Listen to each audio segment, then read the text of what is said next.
As I had posted earlier, I was happy with my fan dipole antenna with added coils for the 20-meter elements. I was able to work on 6 bands with SWR tunable in my radio: 40, 30, 20, 15, 10 and 6 meter. Yesterday evening we had a rain and mild thunderstorm. So I had to switch off the radio and disconnect the power supply as well as the antenna. Today morning when I checked, the radio would not tune on 30 meter and 20 meter, which are usually quite active at that time. Went out and inspected the antenna wires. Nothing seemed to be wrong out there. There was not much of a wind yesterday to cause antenna wires to snap.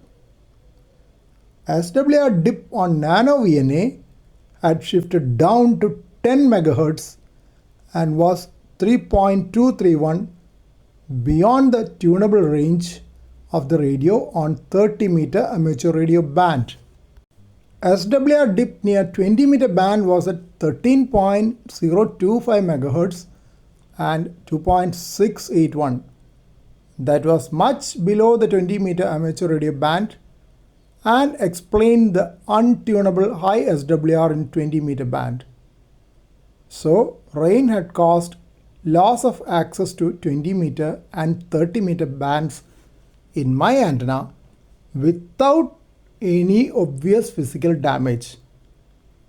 Fortunately, SWR was reasonable on 40 meter, 15 meter, 10 meter and 6 meter.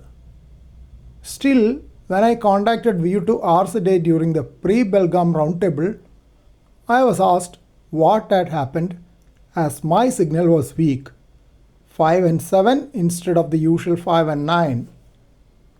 Naturally, I was a bit worried and did not know what to do.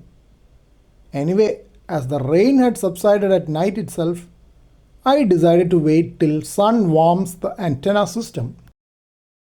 I was quite happy to see the SWR dip return to 14.150 MHz by 2 p.m. in the afternoon. Sun had undone the damage done by rain the previous night. Though my balun is in a watertight enclosure and had not been giving trouble during previous rainy season, new additions to the antenna system were not.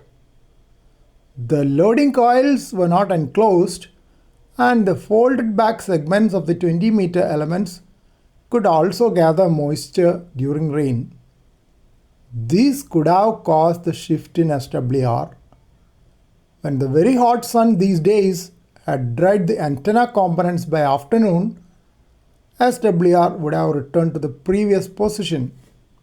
SWR dip near the 30 meter band also had returned to 10.2 MHz, so that 30 meter amateur radio band, which is just below that, became perfectly tunable with the auto tuner in FT710. That is a new lesson learned. Good watertight enclosures are needed where there are vulnerable regions in your antenna system, not just at the balun and feed point.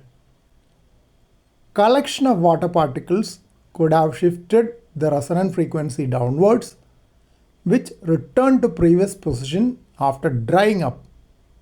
I can expect much more severe changes during the coming rainy season, leave alone the chance of physical damage to a complex antenna system in high winds.